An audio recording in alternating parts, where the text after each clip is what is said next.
시청자 여러분, 한 주간 안녕하셨습니까? 이슈를 말한다의 신동호입니다. 북한의 6차 핵실험 단행 이후 정부의 대북 정책에 변화의 기류가 감지되고 있습니다. 하지만 한반도를 둘러싼 국제사회 외교의 현실은 여전히 녹록지가 않고 또 국내적으로도 갈등은 여전한 상황입니다. 때문에 앞으로 정부의 행보에 대해서 관심이 모아지고 있는데요.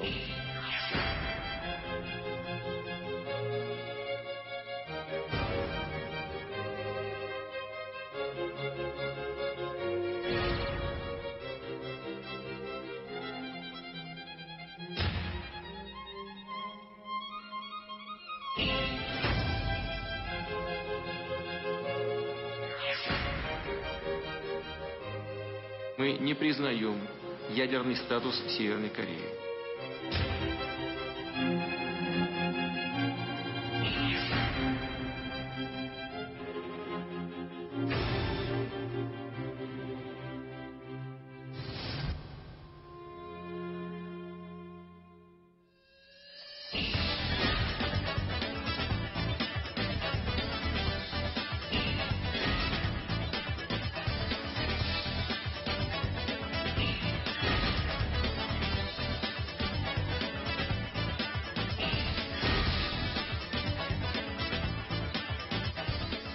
북한의 6차 핵실험 이후에 정부의 대북 정책 변화의 조짐을 보이고 있습니다.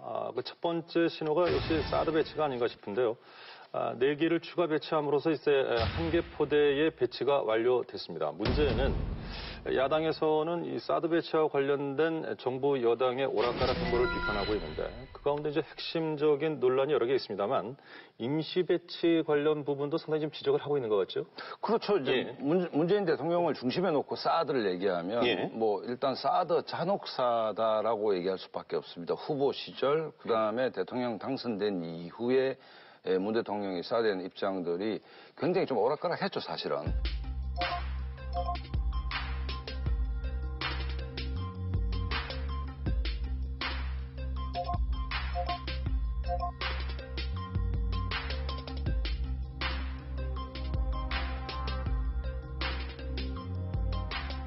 북한이 1년 만에 6차 핵실험을 감행해 한반도의 위기가 최고조에 이르고 있습니다. 북한은 핵실험 감행 후 3시간 만에 대륙간 탄도 로켓 ICBM 장착용 수소탄 시험에 완전 성공했다며 핵실험 사실을 공식 발표했습니다. 실망스럽고 분노하지 않을 수 없습니다. 국제사회로부터 고립을 더욱 가중시키는 실로 어처구니없는 전략적 실수를 자행하였습니다.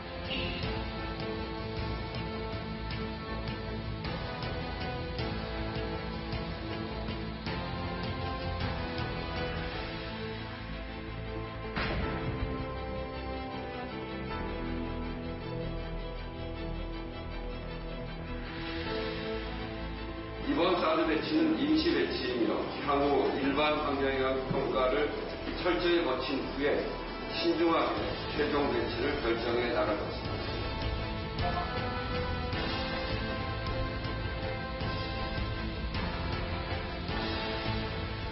근데 어쨌든 뭐 우여곡절을 거쳐서 사드가 배치가 됐습니다.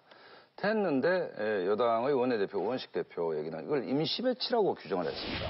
임시 배치라고 주장하는 저희가 뭔가 이 부분들이 국민들한테 또 혼란을 줄 뿐만 아니라 미국의 중국의 또 잘못된 신호를 보고 있는 것이죠. 그러니까 이게 문재인 대통령이 얘기했던 전략적 모성을 가지고 새로운 정부에서 하겠다고 했는데 그 모성의 결과가 미국으로부터 신뢰도 썩 받지 못하고 중국을 오히려 더 뿔나게 하고, 그러니까 그야말로 모호한 행보가 주변 그 미중으로부터 어떤 참사를 불러왔는데 기왕 배치된 마당에 여권에서는 어쨌든 뭐 늦었지만 배치됐고 잘 운용되길 바란다 정도인데 실제로 다 배치를 했는데 이것조차도 임시 배치다. 미국 입장에서 어떻겠습니까? 쟤들은 매일 뭐 하는 것도 아니고 안 하는 것도 아니고 중국 그 입장에서는 이를테면 내줄 건 내줬는데 좋은 소리를 못 듣는다. 그렇죠. 그러니까 우리가 가장 첫 번째는 밥 사고 욕 먹는 우리를 범하는 것이고 두 번째 정치라는 것이 이제 기본적으로 말로 하는 것인데 여권의 핵심 원내대표가 기왕 이 논란 끝에 배치됐으면 이후의 문제를 얘기해야 되는데 이것을 굳이 임시 배치라고 규정하는 것은 기본적으로 문재인 정부의 어떤 초보 운전 느낌에서 아직도 달패하고 있지 못하다라고 생각할 수밖에 없다.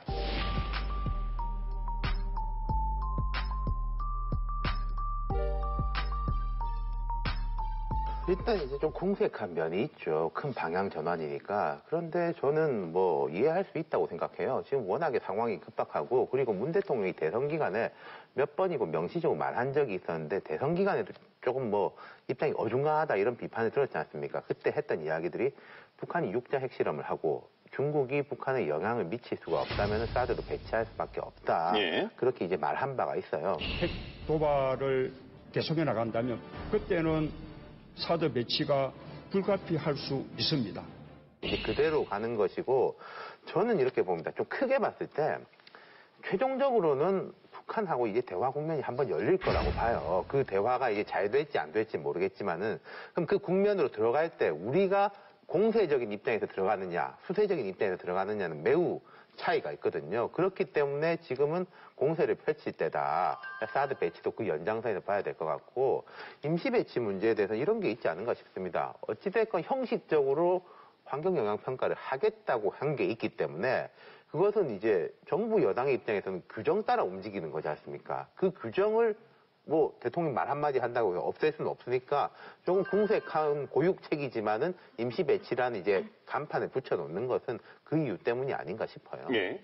제가 볼 때는 그 문재인 대통령과 이 민주당이요, 그 예측한 대로 지금 되지 않아서 당황하면서 이제 깨닫는 것 같아요.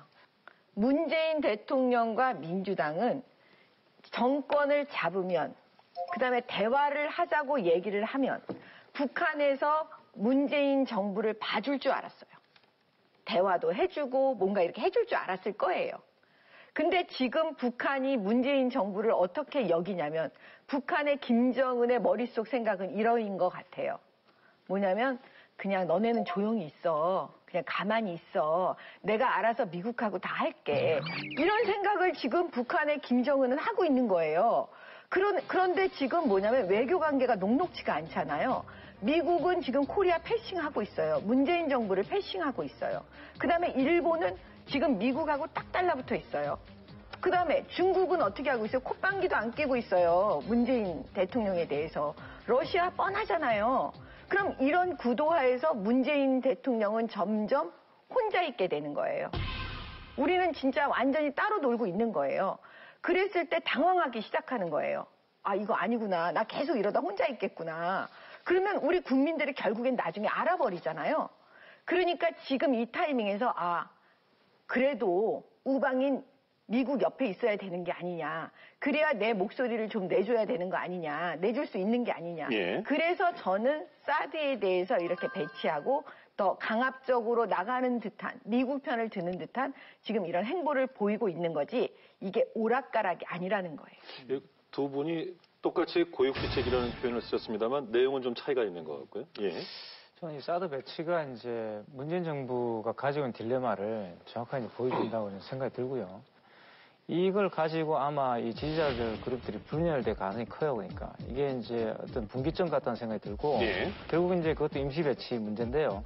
저는 좀 다른 관점에서 이제 문재인 정부가 이번에 취한 조치에 굉장히 비판적입니다. 그러니까 물론 뭐 사드를 배치하는 것이 불가피하다. 근데 과연 사드와 관련돼 가지고 북핵 문제와 이것이 연관이 돼 있다고 이야기할 수 있을지에 대해서도 아직까지도 증명된 바가 별로 없고 그와 관련돼서 지금 현재 사드 배치가 동북아 전체에 가져올 정세 변화라든가 이런 것들도 우리는 생각을 해봐야 되는데 그게 다 주도적인 역할을 우리가 못하고 있죠. 예. 분명히 외교 라인과 관련돼서 문재인 정부가 우왕좌왕하고 있는 것도 사실이고 그게 대해 철학이 보이지 않는 것도 사실인 것 같아요. 오히려 지금 미국 내에서 얼마 전에 그 디 아틀란틱이라는 그 잡지에 그 피터 베이나이트라는 사람이 기고한 한국이 옳다라는 그런 그 글이 있습니다. 그러니까 그게 좀 이제 화제가 됐는데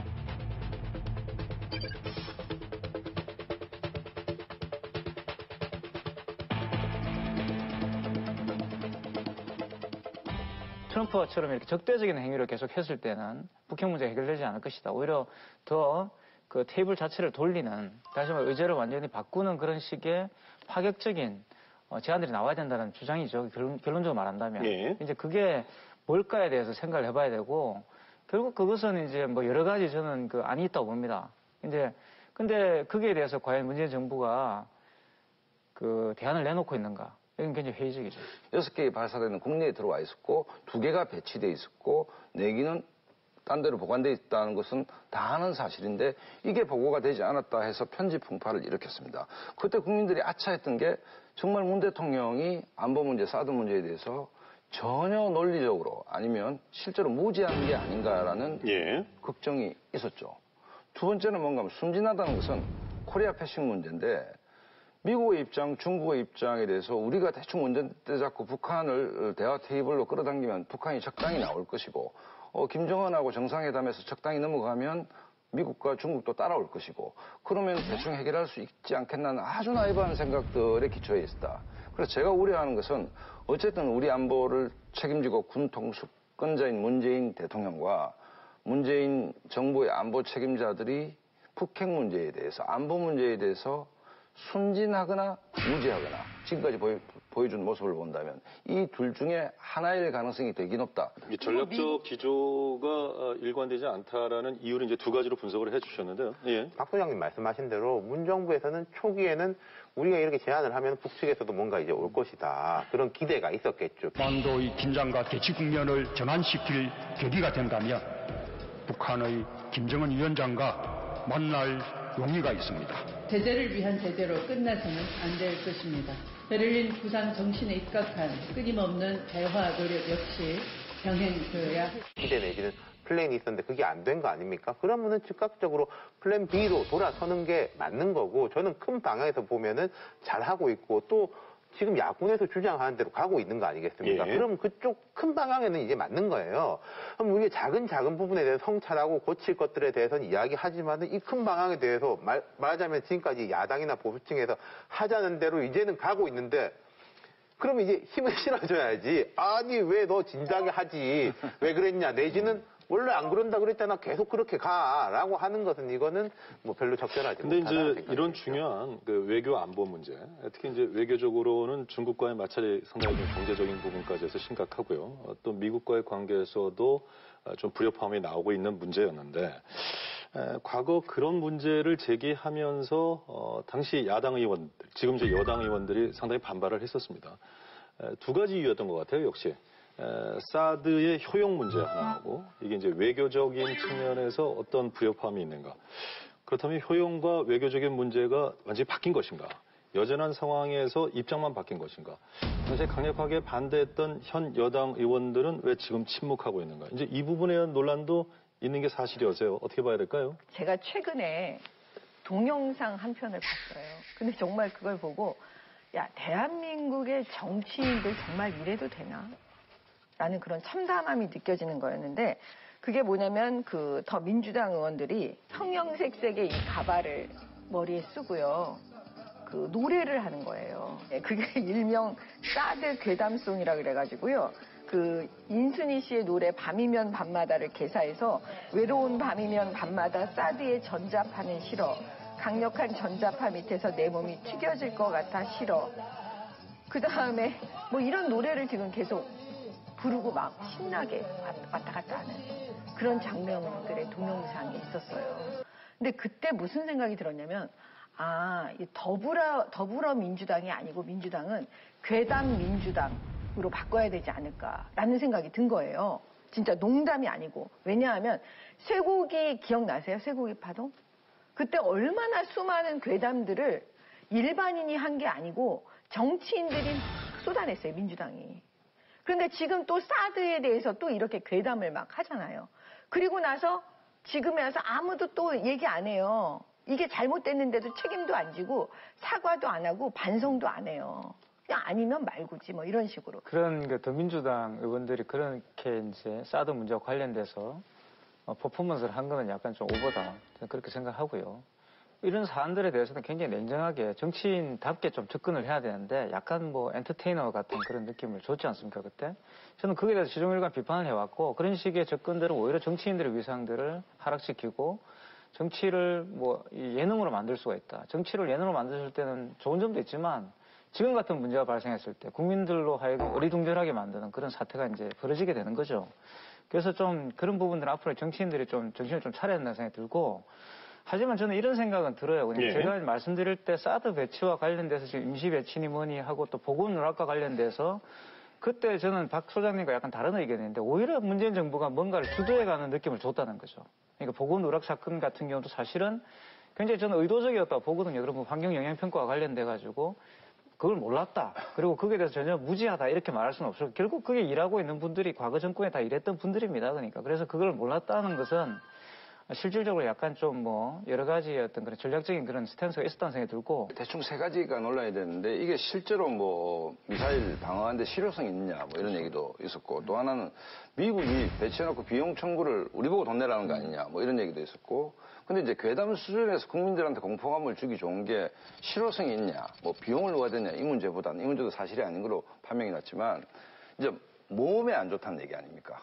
그러니까 사람 몸이 튀겨진다 뭐 이런 얘기인데 근데 문재인 정부 들어와서 사계절 평가는 한 건 아니지만 환경부가 평가를 해보니까 거의 무해하다라고 지금 결과가 나왔잖아요.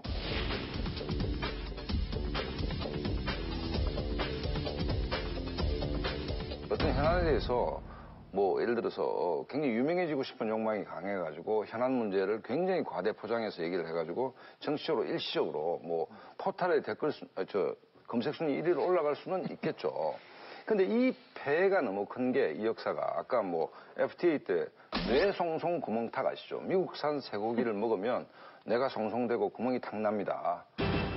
그 보수정권, MB정권 하였는데 광화문이 난리 아니었습니까?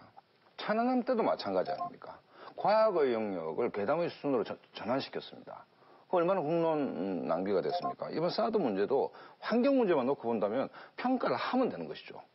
그리고 그 결과를 믿으면 되는 것이죠. 근데 그 평가가 나오기도 전에 셀럽도 아니고 정치인들이 현장에 가서 아무리 뭐 희화화시키고 퍼포먼스를 했다 하더라도 이런 형태의 이야기를 한다. 최소한 정권이 바뀌었고 그 다음에 사드 배치가 완료됐다면 근데 그 정치인들이 추미애, 우원식, 우상호 표창원 이런 분들 아닙니까? 민주당이 대표적으로 뭐 지금 당대표부터 해서 망라된 분들입니다. 앞에 세 분들은 좀 따로 움직였고 예. 그 뒤에 한 분 그 현장 가봤고 사드의 발언 예. 그러면 최소한 그 배치가 기정사실화된 이 지점에서 하태경 그 바른정당 의원이 얘기하듯이 뭔가 자기들이 했던 발언에 대해서 최소한 어떤 설명이 따라와야 그 국민에 대한 예의 아닙니까? 입장 전환에 대한 해명이 우선해야 된다. 근데 여기서 부가해서 말씀드리면 예. 지금 추미애 대표 말씀하셨으니까 제가 진짜 이거 생각을 해보세요. 이분이 최고위원 시절이던 2015년 6월 당 회의에서 뭐라 그랬냐면 박근혜 대통령의 이번 방미가 반경 3.5km 내에 사람이 지나다니면 안 될 정도로 강력한 전자파가 발생하는 사드를 받아오는 그런 방미라면 방미 목적을 분명히 해야 한다. 이렇게 얘기를 했어요. 근데 이 부분에 대해서 지금 이제 대표가 되셨잖아요. 그렇죠? 얘기를 해야 되거든요. 무슨 얘기 하셨습니까? 그 다음에 또 이재명 성남시장이 2016년 7월 페이스북에다가 사드 레이더의 전자파는 인체에 치명적인 영향을 주는 것으로 알려져 있다. 이렇게 썼어요. 아무도 대답 안 하고 있어요. 그 다음에 또 민주당의 우상호 의원하고 정의당의 김종대 의원이 뭐라고 했냐면 우상호 의원은 전자파라는 게 전자레인지 수준도 아니고 몇백 킬로를 들여다보는 레이더를 쏘는 건데 안전하겠느냐 이렇게 말했어요. 김종대 의원은 1991년 걸프전 이후 수만 명의 미군들이 전쟁 후유증을 앓았던 것은 전자파 때문이었다. 사드에서 나오는 극초단파는 웬만한 장비로 발생시킬 수 없는 위험한 전자파다. 이랬어요. 근데 이분들 지금 뭐라고 말씀하셔야 되는 거 아니에요? 저도 같은 생각이에요. 효용이나 전략에 대해서는 치열한 논쟁이 있을 수 있죠. 저도 이 사드의 상징성이 너무 커져서 그렇지 완전 뭐 사드가 북한의 미사일에서 우리를 대한민국 다 뭐 철저하게 방위해주고 그런 건 아니라고 생각해요. 하지만 어쩔 수 없다고 생각하는데 그 당시에 의원들이 특히 이제 전자파 문제라든지 이런 것에 대해 가지고 과도하게 이야기해서 불안감을 증폭시키고 여기에 대해서는 특히 그 성주에 갔던 분들은 성주 전체 국민도 국민이지만은 성주 국민들 앞에 가가지고 뭔가 사과 말씀이 있어야 된다고 생각해요. 개인적 차원에서라도 그분들이 얼마나 열패감을 느끼겠습니까? 말하자면 이게 정치적으로 그때 박근혜 정부에 대한 이제 비판하고 맞물려 돼가지고 에스컬레이트가 됐는데 이제는 이게 없어야 되고요. 그래서 저는 야권 같은 경우는 똑같지 않습니까? 이 내용에 대해서 이야기하면 돼요. 근데 주사파라서 그렇다. 뭐 말갱이라서 그렇다. 이러면은 이야기가 안 되는 거거든요. 이번엔 특히 여당이 책임성이 더 강하기 때문에 잘라야 된다고 생각합니다. 여권은 과거에도 그런 전례들이 있어요. 예컨대 뭐 강정마을 해군기지라든지 한미 FTA라든지에 대해 가지고 야당이 되니까 사과했다가 또 이제 다시 이제 돌아선 그런 전례들이 있거든요. 논쟁하고 그다음에 갈등의 증폭하고는 분리시켜야 되는데 이건 한국 정치가 너나 할 거 없이 섞여 있는데 저는 지금은 여당한테 더 책임을 묻고 싶어요. 여당이 여기서 끝낸다면은 야당을 향해서도 앞으로 당당히 이야기할 수 있는 거 아니겠습니까? 사드 괴담을 지금 만들어 내놓고, 응? 그다음에 사드를 반대하고, 그다음에 지금 현재 결론은 외교적으로 왕따를 당하고 있으면서 지금 이거에 대해서 책임져야 되니까 책임은 이제 안 지고 어떤 식으로 정치권이 하냐면 민주당에서 겨우 한다는 얘기가 이건 임시 배치다. 이렇게 말하는 거예요. 정말 책임지고 그다음에 사과하고 우리가 그때 판단을 잘못했다는 등 뭔가 얘기를 해야 되는데 그렇게 안 하고 국민들을 또 속이는 거예요. 제가 말씀드리는 건 더 나빠요. 국민을 또 속이고 있잖아요. 괴담으로 속이지 이제는 또 임시 배치라는 말로 또 속이고 있어요. 제발 이러면 안 되는 거죠. 예. 근데 제가 짧게 붙이자면은 저도 이 임시 배치란 말이 되게 마음에 안 드는데 이건 지금 이 간판은 어쩔 수 없는 게 환경영향평가를 그러니까 완료되면은 그때 완전 배치가 되는 거예요. 이게 형식적인 걸로 받아들이시면은 어떨까 싶어요. 예. 그 말은. 예. 문재인 대통령이 전략적 모성 얘기했습니다. 그다음에 박근혜 정권을 엄청 비판했습니다. 박근혜 정부가 사드 1기를 도입했을 때 중국이 화를 냈습니다. 그때 민주당 의원들이 중국으로 달려갑니다. 유머하러. 뭐 우리가 집권하면 사드를 없애겠다는 배치가 불가능하다는 정도로 그 당시 야당, 민주당 의원들이 중국의 조야를 설득하기 위해서 갖고 그다음에 시간이 지났습니다. 사드 배치 완료되고 환구 15는 역대 어느 정권보다 거의 악담 수준의 얘기를 막 쏟아내고 있습니다. 그렇지 않습니까?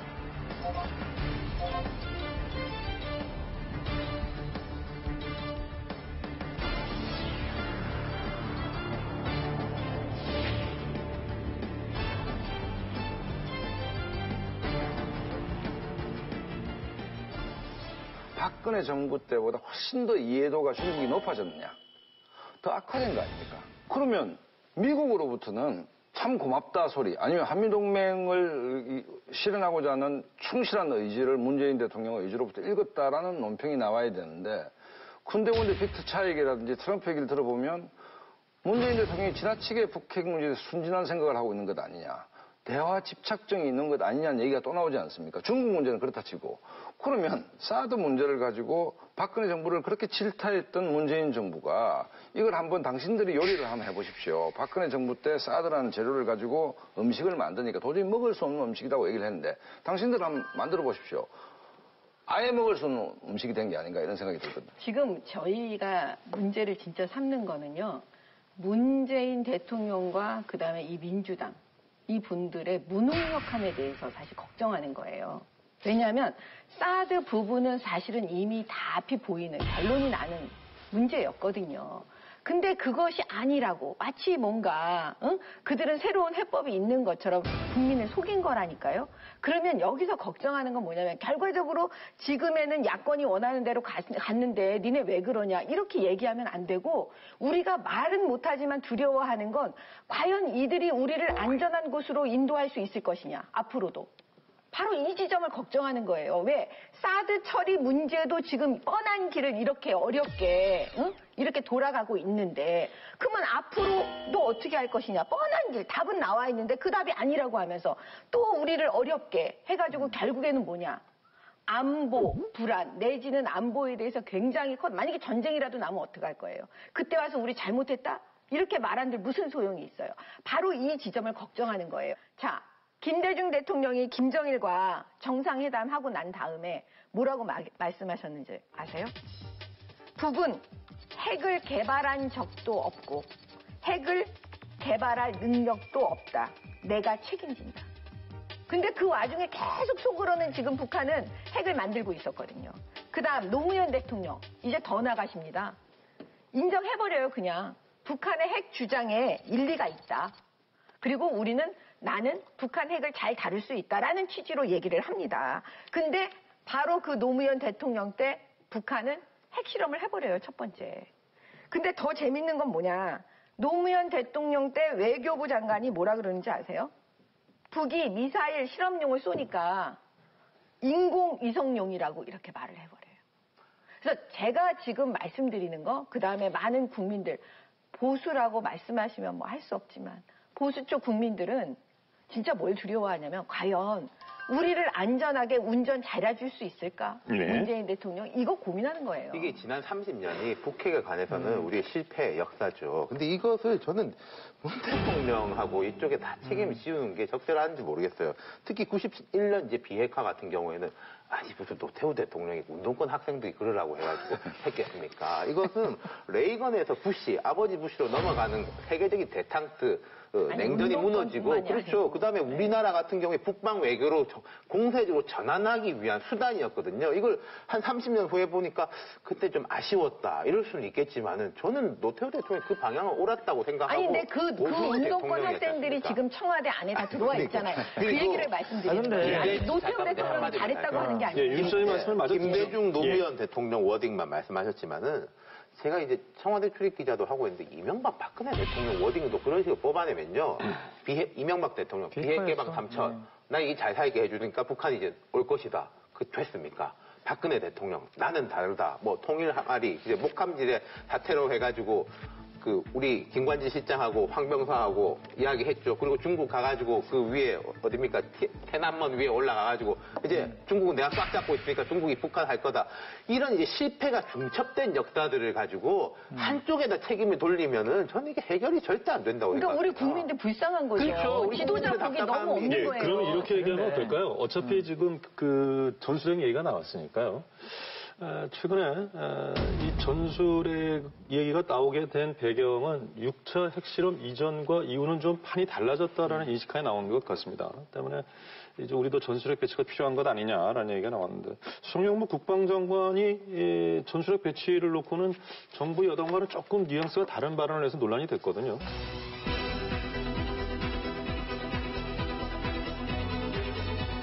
전술핵 배치 같은 것도 요구하는데 정기적, 정례적 확산 억제 자산을 좀 전개를 한반도 해역에다 하는 게 좋겠다.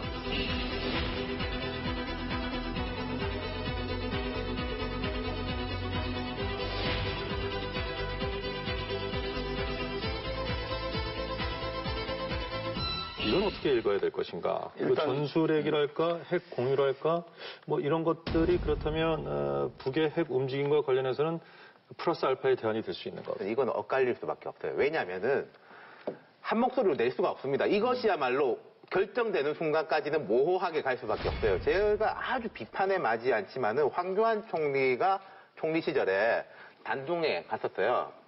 사드 배치 일주일 전입니다. 예. 중국 사람들이 물어봤을 때 결정된 거 없다라고 했다가 중국이 이제 더 화가 났다는 건데 저는 우리가 핵에 대한 논의가 청와대 내부에서 어느 정도까지 진척돼 있는지 잘 모르겠지만은 지금 이 순간에 외교부 장관, 국방부 장관, 뭐 여당 지도자 할 거 없이 한 목소리 딱 내면은 그것이야말로 돌이킬 수 없는 이게 배치가 됐건 뭐 개발이 됐건 뭐 안 하는 거가 됐건 돌이킬 수 없는 상황이기 때문에 지금은 조금 혼란스러울 수밖에 없다는 거는 이해가 특히 이제 국민들한테는 죄송한 말씀이지만 정치인들이나 이렇게는 좀 이해가 필요할 거라고 보고요. 대한민국의 이른바 진보가 핵이라고 얘기하면 경기를 일으킵니다. 반전 반핵 우리 80년대부터.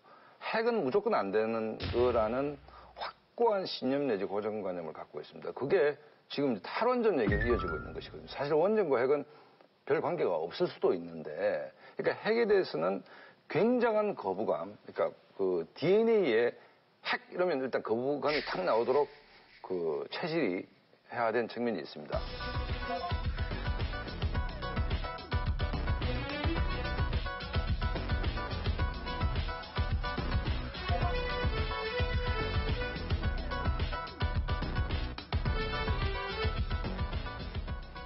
핵 무조건 안 돼. 합리적 토론이 불가능한 게 핵입니다. 한반도 비핵화 무조건 해야 돼. 일종의 도구마거든요. 그런데 북한은 현실적으로 핵을 사실상 돌이킬 수 없는 수준에서 가졌다라고 전제했을 때 우리의 옵션은 뭔가? 라는 토론이 진보 진영 안에서 도대체 가능한 것인가? 구체적인 옵션으로 보면 한 세 가지가 있지 않습니까? 우리가 NPT 탈퇴가 그냥 개발하는 거. 한국 국력이면은 뭐 한 몇 달이면 한다라는 이야기는 20년 전부터 나온 거죠. 그다음 두 번째가 미국의 전술 핵을 한반도에 배치하는 거.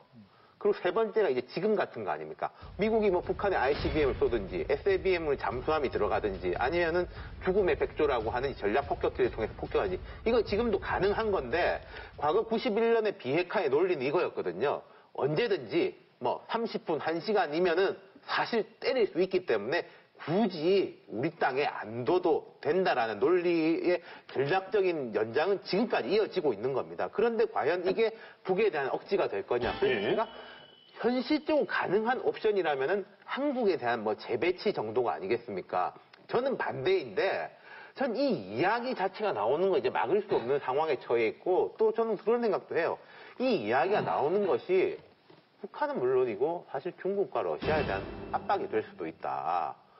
이런 식으로 하면 우리 사드의 문제가 아니라 우리가 뭐 당신들하고 관계 좋아지고 안 좋아지고의 문제가 아니라 당장 죽을 판인데 뭐 핵인들 못 들어오겠냐라는 것까지는 전 논의가 되는 거는 나쁘지 않아요. 아니 제가 국방위원회에 있을 때 이제 실질적으로 미국과 이 한국 그다음에 국방부 간의 이런 여러 가지 얘기들 이런 얘기들을 이렇게 다 전체적으로 종합해 보면은 사실은 이 전술핵에 대해서 미국은 굉장히 긍정적인 사실 입장도 있어요.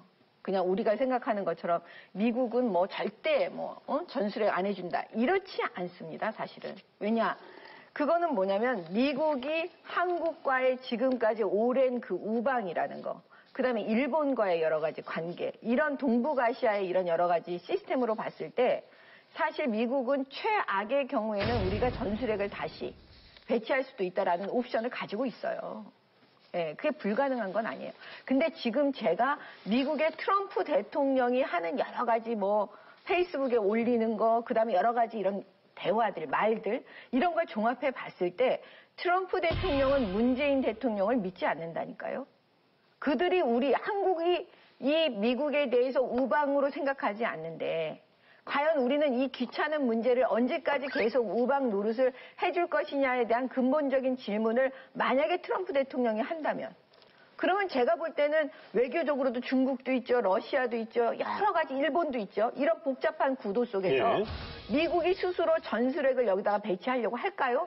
라는 질문을 할 수 있는 거예요. 그래서 문재인 대통령은 지금 북한하고 대화할 게 아니고 제가 볼 때는 미국하고 더 심각한 대화를 많이 해야 되고 우리가 우방이라는 거 이거에 대한 신뢰감을 계속 줘야 된다는 그게 거예요. 포인트인데요. 사실 저는 트럼프도 김정은 못지않게 예측 불가능한 사람이라고 저는 생각하기 때문에 너무 트럼프 대통령 믿으시면 안 됩니다. 그러니까 기본적으로 지금 상황을 이렇게 거예요. 만드는 상당 부분 또 트럼프 대통령한테도 있어요. 트위터에다 자다가 올리고 이게 대통령 할 짓은 아니잖아요. 근데 그러니까 트럼프 대통령은 착하고만 있으면 안 되잖아요. 트럼프 대통령이 관심 있는 것은 제가 볼 때는 북핵이 자기의 지금 국내 정치적 입지에서 어떤 효과를 발휘할 것인가밖에 없어요, 지금. 여러 가지 상황들을 봤을 때 트럼프 대통령의 문제점은 뭐냐 하면 문재인 정부만 인정하지 않는 게 아니라 오직 자기 국내 정치에서의 지위만 생각하고 있다는 겁니다. 이게 지금 다른 모든 전문가들이 지금 트럼프를 비판하고 있는 지점이거든요. 김정은 이걸 이용하고 있는 거예요. 지금 잠시만요. 말씀 좀 들어보세요. 북한은 정확하게 이걸 지금 이용하고 있습니다. 이걸 그냥 약점이라 보고 있고 그래서 이런 강경 압박을 하고 있고 러시아와 중국이 또 뒤에서 한쪽으로는 도와줄게 하면서 또 편을 들고 있는 거죠. 그러니까 자기들한테 불리할 게 없으니까. 이런 국제적 상황에서 우리 한국이 취할 수 있는 태도가 굉장히 중요한데 거기에 대해서 저는 입장이 안 보인다는 게 지금 지적이었고요. 그래서 이게 문재인 정부를 트럼프가 어떻게 하고 한미 공조가 깨지고 이런 문제가 아니라는 거죠. 트럼프도 사실 문제죠, 지금. 앞서 윤 실장께서 그런 말씀하셨어요. 이 전략핵과 관련해서 정부든 여당이든 국방장관이든 서로 엇갈리는 목소리가 나오는 것이 당연하다. 그런 취지의 말씀을 하셨습니다. 문재인 대통령이 한러 정상회담을 했었는데 이제 저희가 대북 정책의 기조 변화 얘기를 한 측면도 그 이유가 있습니다만 상당히 강경한 대응을 러시아에 주문했던 것 아닙니까? 물론 러시아는 그에 대해서 적절한 해답을 주지는 않았습니다만 그런데 이런 기류 속에서 대북 정책은 정부가 강경 드라이브 쪽으로 가고 있는데 여당 대표인 추미애 대표는 원내 교섭단체 연설에서 대화 다시 강조했고 대북 특사 얘기를 꺼냈습니다.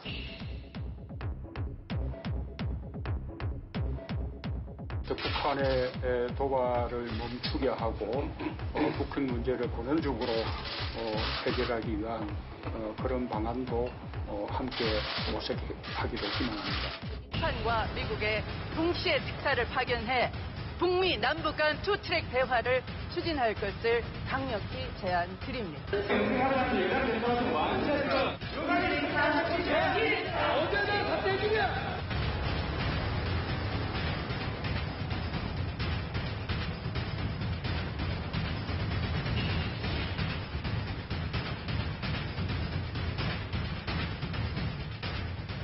이것도 혹시 윤 시장님 말씀하셨던 가능한 어떤 엇갈림일까요? 아주 좋게 봐준다면요. 예를 들어 이제 굿캅, 배드캅. 정부는 좀 강하게 나가니까 여당은 이제 전통적 지지층에 대한 좀 위무가 필요한 그런 것으로 그런 이제 큰 기조에서 볼 수 있는데 특사 이런 이야기는 저는 좀 너무 나갔다고 생각을 합니다. 이 추미애 대표 비판하기 전에 문재인 대통령이 양질의 안보 보좌를 받고 있는지에 대한 의구심이 있습니다. 푸틴을 만납니다. 외교에서 정상끼리 만날 때는 실무적 조율이 전제되는 것 아닙니까? 문재인 대통령께서 상기된 표정으로 북한 핵의 부당함을 얘기하고 원유 공급 차단을 푸틴한테 얘기합니다. 푸틴은 뭐라고 얘기한 줄 아십니까? 월드컵 진출을 축하한다.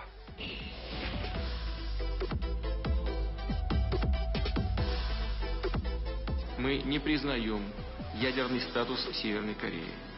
Ракетно-ядерная программа Пхеньяна грубо нарушает резолюцию Совета Безопасности ООН.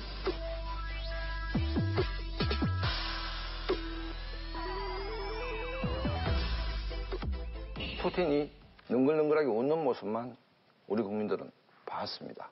그러면 진짜 추미애 대표가 특사 파견하자 추미애 대표가 뭐 뜬금없는 소리 하신 건 한두 분이 아니니까 그건 그렇다 치더라도 정말 안보수장이 노련한 운전자인가를 다시 한번 문제 제기를 할 수밖에 없는 장면이 한일 정상회담에서 너무 표현된 게 아닌가 이런 생각이 듭니다. 제가 이제 사실은 저도 이제 지금 정부의 안보 상황에 대해서 되게 비판적인데 오늘은 좀 대통령한테 힘을 실어주고 싶어요. 정부한테. 푸틴은 계속 돈 이야기하고 뭐 극동 러시아 이야기 하지 않습니까? 뭐 근데 잘 보면은 푸틴이 이제 극동에서 말하자면 이제 블라디보스톡에서 동방경제 포럼을 한 것인데 한국하고 협력이 잘 돼야 된다.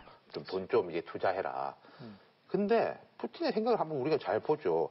블라디보스톡하고 한국하고 예를 들어 블라디보스톡에서 뭐 가스관도 들어오고 그다음 부산하고 블라디보스톡 사이에 이제 컨테이너도 더 늘어나려면 거기서 대전제가 뭐가 돼야 되겠습니까? 한반도 안전이잖아요.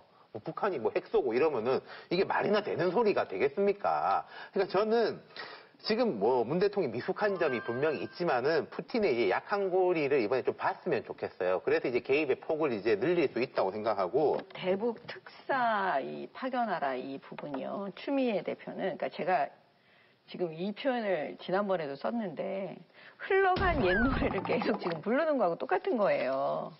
새로운 유행가를 지금 빨리 만들어서 불러야 되는데 그거 부를지 모르니까 그래서 우리가 무능력하다고 지금 걱정하는 거거든요. 그게 왜 그러냐면 이 대북 특사 기억나시겠지만 1994년 5월 18일 날 클린턴 미국 대통령이 사실 국방장관에게 지시합니다. 전쟁하자고. 근데 이제 결국 그것 때문에 지미 카터 대통령이 전 대통령이 북한으로 가지 않아요? 그래서 이제 특사가 그 장면을 아마 많이 기억하실 거예요. 저도 기억하고 있는데. 그런데 그 뒤로부터 이제 북한은 어떤 방식으로 했냐면 계속 속이는 거죠. 겉으로는 미국의 특사도 받고 그다음에 남한으로부터도 특사를 막 받으면서 아 우리는 핵 포기할 것처럼 다 해요. 그러면서 뭐냐 계속 지금 핵은 만들고 있었던 거예요.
그 사이에 우리는 뭐 했어요? 돈 줬죠. 그다음에 쌀 줬죠. 그다음에 소도 줬죠. 그다음에 금강산으로 했죠. 그다음에 개성공단으로 또 달러 주죠. 계속 퍼주기만 했어요. 근데 그 사이에 그 사람들은 그 핵을 가지고 속으로는 다 이거 만들면서 그거 숨기면서 우리한테는 경제적 지원 다 받으면서 미국으로부터 경제적 지원 받으면서 지금 오늘날 핵을 만든 거예요. 이 지점에서 문재인 대통령이 알아야 된다고 지금 얘기하는 거예요. 과거를 빨리빨리 잊고 우리가 속았구나 인정하고 이제부터는 속지 말아야지. 25년 동안 속았는데 앞으로도 또 속을 거냐고요. 저는 이제 문재인 정부는 알고 있을 것 같고요.